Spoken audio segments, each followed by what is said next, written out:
Soy Fernando Díaz Villanueva, hoy es 17 de mayo de 2016 y esto es La Contracrónica.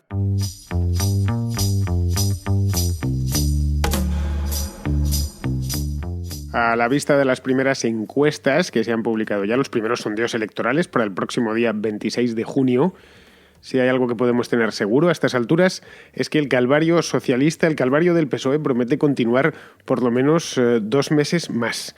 No hay ninguna encuesta que le dé bien, que le haga crecer en votos o crecer en escaños.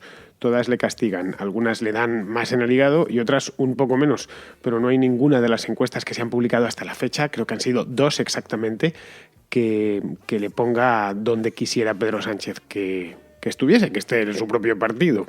El Partido Socialista trae un historial electoral pésimo desde el año 2011, va palmando elección tras elección, con la única excepción de Andalucía, que la salvó por los pelos y gracias a un pacto con Ciudadanos, pero en el resto se la llega pegando desde los tiempos de Zapatero.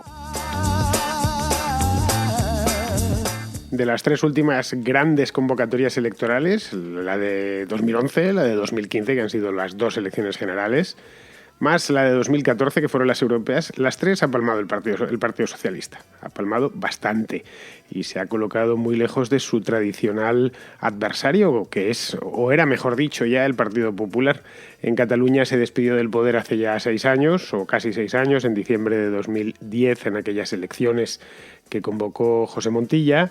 Y en Andalucía, como acabo de decir, se mantienen por los pelos y gracias a un pacto in extremis, después de varias sesiones de investidura en el Parlamento de Andalucía, un pacto con Ciudadanos. Esta es la realidad del Partido Socialista hoy. El mapa municipal tampoco es que pinten mucho, es cierto que recuperaron Sevilla, pero por el resto del país han ido regalando ciudades.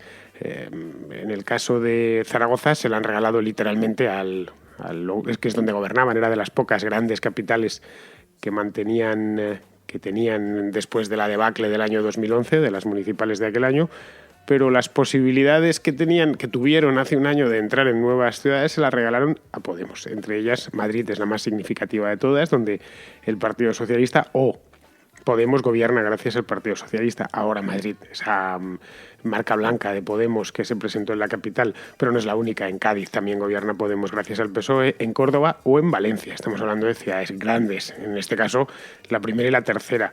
Esta es la realidad del PSOE hoy. Todos pensábamos que de un modo u otro alguna vez tenía que detenerse la caída. Alguna vez los socialistas tenían que encontrar el suelo, pero no. Se decía hace ya un año que lo habían tocado y se ve que se han puesto a escarbar. Y cada vez escarban más al fondo.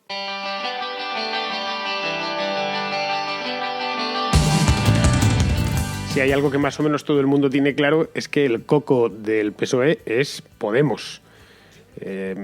Ya vimos el pasado 20 de diciembre que no sustituía a Podemos, la nueva formación izquierdista no venía a sustituir a Izquierda Unida, que consiguió resistir bastante bien, con casi 1 millón de votos y 2 escaños. Es decir, se quedó como estaba a pesar del huracán, del maremoto que había ocasionado la irrupción de Podemos. Por lo tanto, de donde se había nutrido Pablo Iglesias, del caladero de votos, el caladero electoral de Pablo Iglesias había sido el del PSOE. Eso era algo que ya se vio y ya se estudió en su momento, hace 6 meses, y que ahora vemos que no ha cambiado, es decir, no recupera ni uno de esos votos que se le fueron hacia la formación morada. Pablo Iglesias lo sabe, de ahí que siga insistiendo en minar o ir recuperando, o ir quitándole, mejor dicho, recuperando, no ir quitándole voto a voto.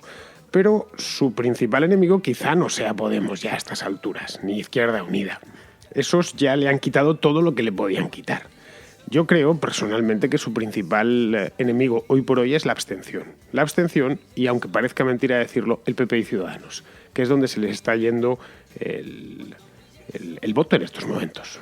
No es que lo diga yo porque he hablado con un votante del PSOE que se va a pasar a Ciudadanos, que también, sino porque es de lo que se extrae de un estudio demoscópico del que me he enterado hoy.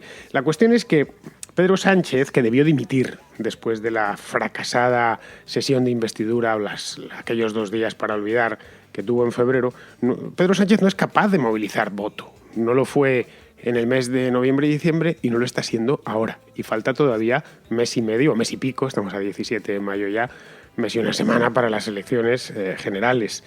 Un sondeo, del que os hablaba hace un momentín, del Instituto Simple Lógica, lo confirma. Un 20% de los votantes que votaron al PSOE el 20 de diciembre no volverán a votarle. Esto es lo que se extrae de este sondeo, que es unas entrevistas hechas la semana pasada, 1000 y pico entrevistas hechas la semana pasada, conforme a métodos demoscópicos. Es decir, es más fiable que el amigo mío que votaba al PSOE iba a pasar a votar a Ciudadanos. De hecho, esto, un 20% es 1 millón de votos. He hecho el cálculo, me sale 1 millón de votos. Es un disparate, teniendo en cuenta que el PSOE obtuvo en diciembre 5,5 millones, pues se quedaría en 4,5 millones. Es decir, por debajo, incluso manteniendo Podemos e Izquierda Unida, Unidos Podemos, que se llama ahora, incluso manteniendo estos el mismo número de votos que el 20D, ya pasarían a ser segunda fuerza política. Es decir, Pablo Iglesias no tendría que hacer gran esfuerzo. La pregunta, y es donde está la parte interesante del estudio, es dónde se va todo ese voto. Pues bien, casi la mitad se va a la abstención. Es decir, o al voto nulo o al voto en blanco, es decir, al voto que no lleva nombre, no tiene ni padre ni madre. Una parte, del 55% restante, se va a Izquierda Unida, se va a Podemos y se va a Ciudadanos. Y un porcentaje pequeño se va al PP. Pues os decía antes que hay votantes de Pedro Sánchez que se han pasado al Partido Popular. El tema es que al PSOE le ha pasado una factura especialmente gravosa el pacto con Ciudadanos. Pero parece que a Ciudadanos no.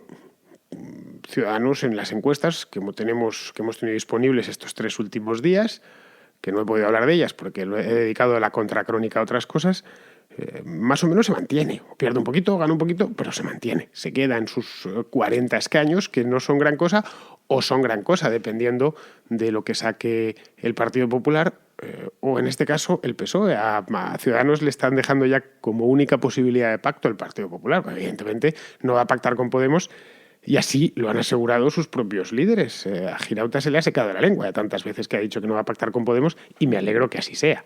Es decir, hay ciertas cosas con las que no se puede negociar.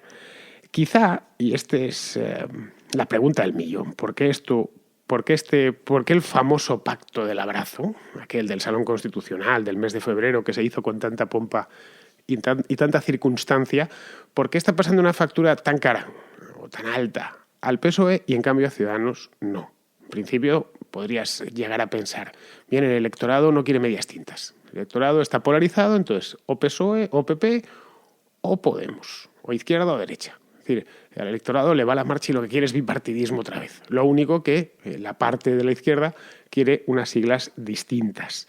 Y esta pregunta yo no la conozco, puedo especular sobre ella, porque no conozco la motivación de cada uno de estos votantes, de este millón de votantes que ha salido o que dice que va a dejar de votar al PSOE, aunque le votó hace solo 6 meses.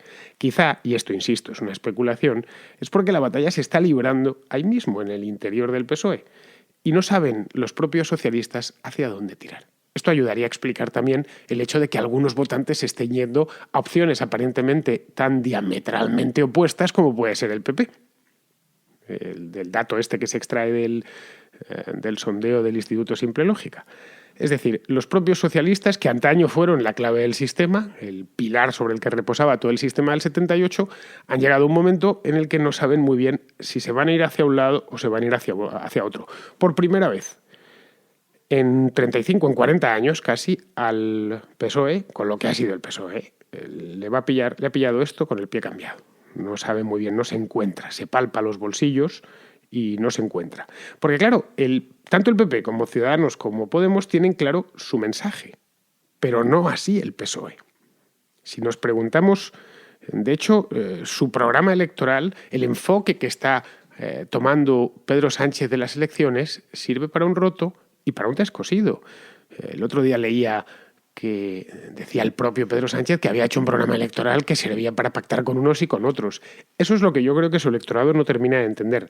O te vas a un lado o te vas al otro. La papeleta que tiene, evidentemente, no es sencilla, no nos vamos a engañar, pero vivir en el limbo tiene estas consecuencias.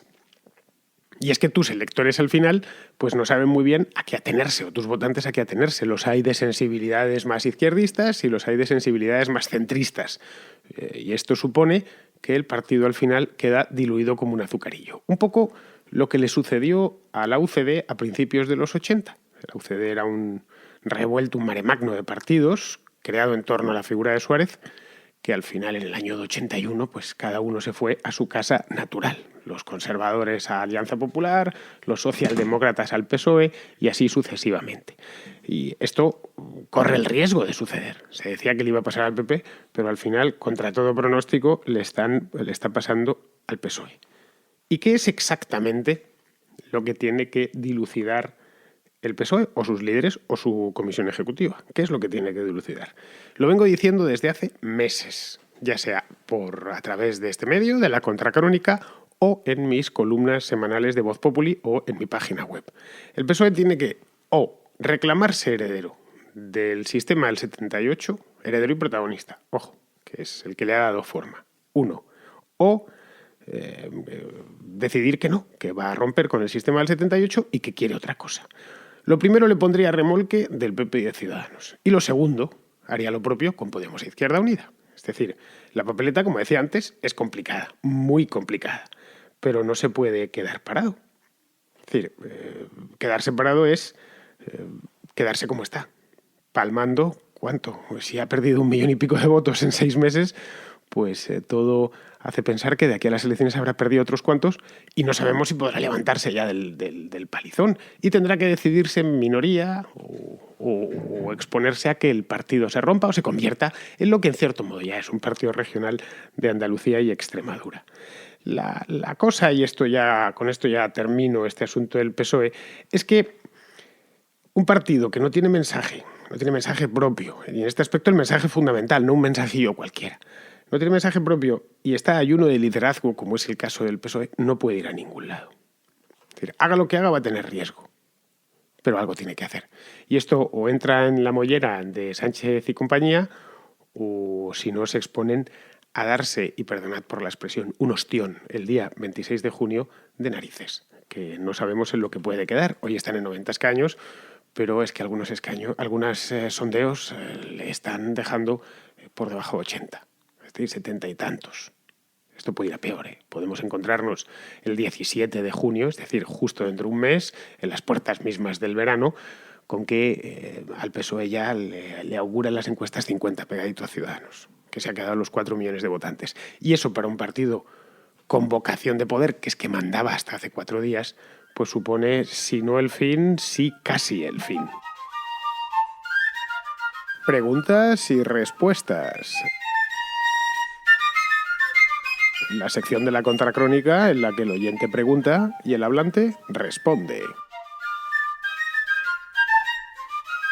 Y como llevo bastantes días, porque entre unas cosas y otras al final la casa sin barrer, llevo muchísimos días sin hacer la sección de preguntas y respuestas que tanto me gusta hacer y que a muchos de vosotros también os gusta.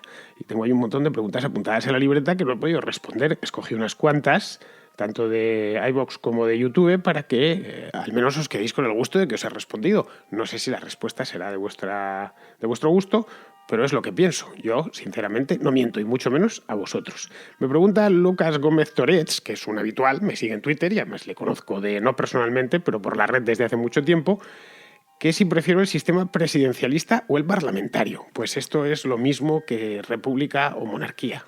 Ya hice un podcast hace un mes, algo más de un mes, en abril, el 14... No, que leches, un poquitín más de un mes, hace un mes casi exacto, el podcast monográfico sobre monarquía y república, que depende. Si me das la monarquía parlamentaria de Dinamarca, pues me quedo con ese sistema parlamentario. Si me das la república presidencialista de Estados Unidos, pues está bien. Ahora, si lo que me das es la república presidencialista de Corea del Norte, pues obviamente no. La cuestión no, estos son pequeños detalles. Esto es muy, muy típico de la teoría política, que realmente no te soluciona gran cosa. Todo depende. ¿De qué me serviría decir, no, tengo una república perfecta presidencialista, pero luego resulta que el gobierno tiene mucho poder y me puede expropiar la casa cuando le dé la gana? Y se reserva el derecho a que yo pueda o no pueda publicar un artículo en un periódico. No sé, Lucas, si me entiendes, pero la idea un poco es esa. Depende del sistema parlamentario que sea y del sistema presidencialista que sea. Coronel Mombau me pregunta con qué personaje histórico charlaría.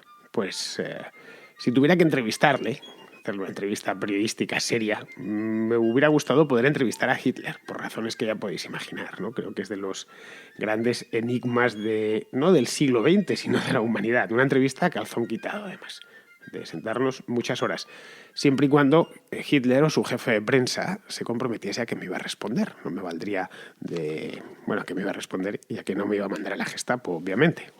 Una entrevista de pura historia ficción. Pues a él sí que le haría una entrevista porque sobre Hitler he leído mucho y además se murió en plena guerra de una manera un tanto misteriosa, joven, a diferencia de otros genocidas, como puede ser Stalin, que murió mayoría en la cama. Este murió en la manera en que murió y transformó radicalmente la historia del siglo XX y diría que la historia de la humanidad. Todos los que estamos aquí por el gran colapso que supuso la Segunda Guerra Mundial, que le dio forma al mundo de posguerra.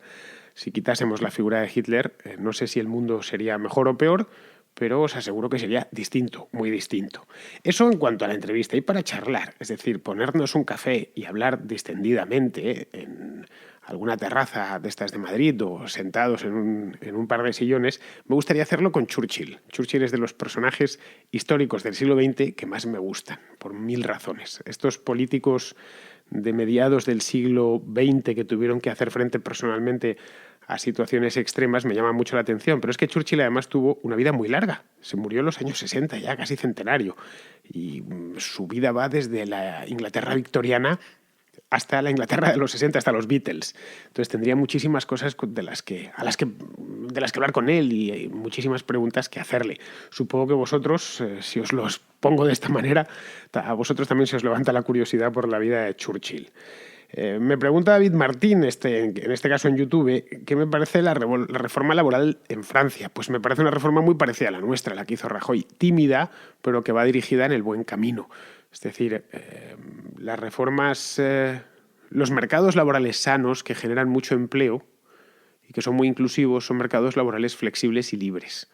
Los mercados laborales enfermos, como es el caso del nuestro, son mercados laborales muy poco flexibles, es decir, en los que cuesta mucho entrar pero también mucho salir, muy rígidos. Lo que la reforma laboral de Hollande, que le ha costado Dios y ayuda a hacerla y no le ha quedado más remedio literalmente que hacerla porque el país lo tiene hecho un cromo, va en la dirección de flexibilizarlo poquito y con muchos complejos, pero en este caso, como en casi todos los que se quejan contra ella, sabéis qué es lo que les mueve. Son los mismos que se quejaban en España contra la última de Rajoy. Yo iría muchísimo más lejos. Si nos tuviéramos que plantear una reforma laboral, pues yo me plantearía las más libres del mundo. Los sistemas laborales más libres del mundo iría en esa dirección. Puedo entender, yo no soy político, pero si lo fuese, puedo entender que ciertas reformas requieren gradualismo. Me parece bien, lo puedo entender.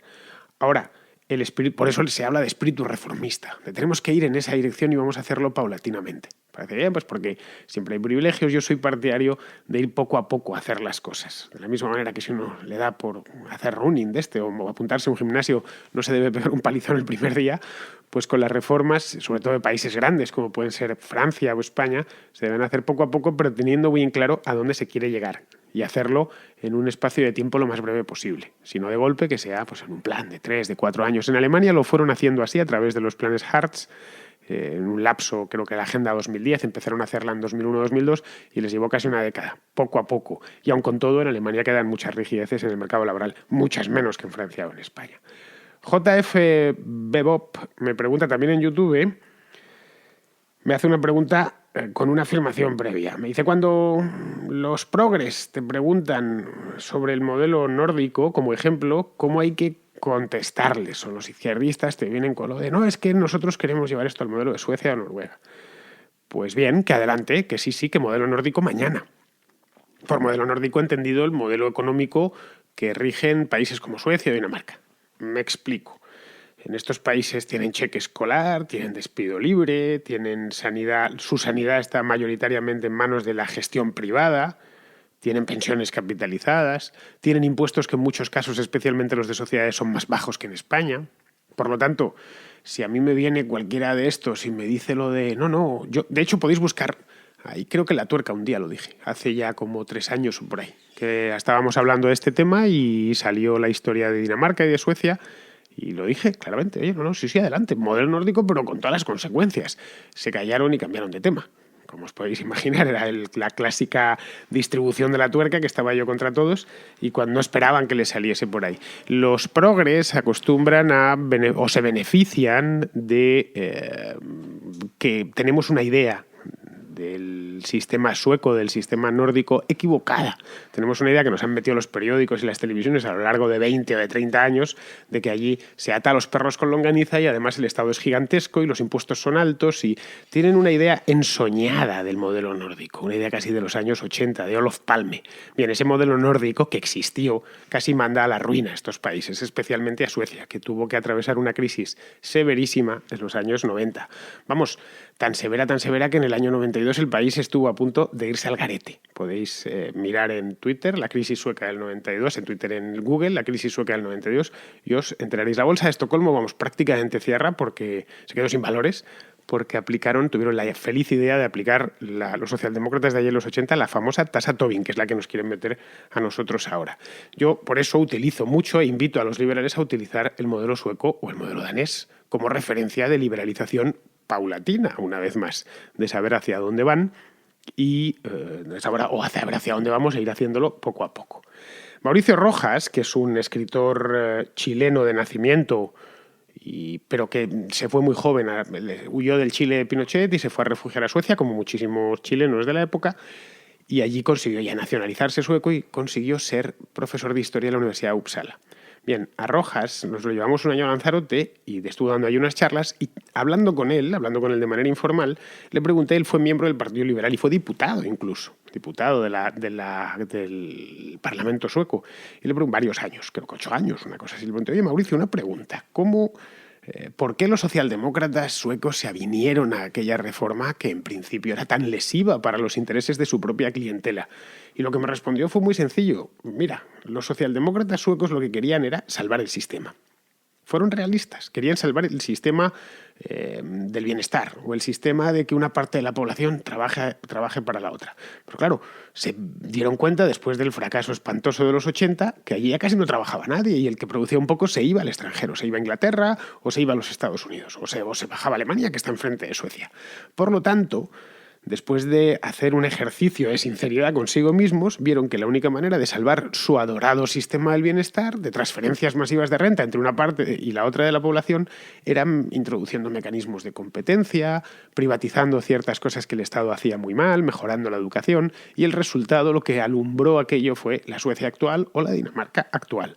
Sirvan estas palabras que me dijo Rojas off the record para que toda duda que quede respecto al famoso modelo nórdico quede totalmente disipada. Pues muy bien, con esto ya terminamos el podcast de hoy, que es breve porque me tengo que ir a la tele, tengo que ir a Público Televisión, donde participo hoy en un debate del programa ECO, el que presenta Iván Ayala. Así que si queréis, ya sabéis, no tenéis más que ir a la página de Público, que el periódico, público.es, y verlo en directo. Y si no, pues lo suben a YouTube y podréis verlo. Hablaremos de economía, porque este es un programa en el que se habla de economía y en el que además te dejan hablar. Así que yo a vosotros os dejo hasta mañana. Sapore di sale, sapore di mare.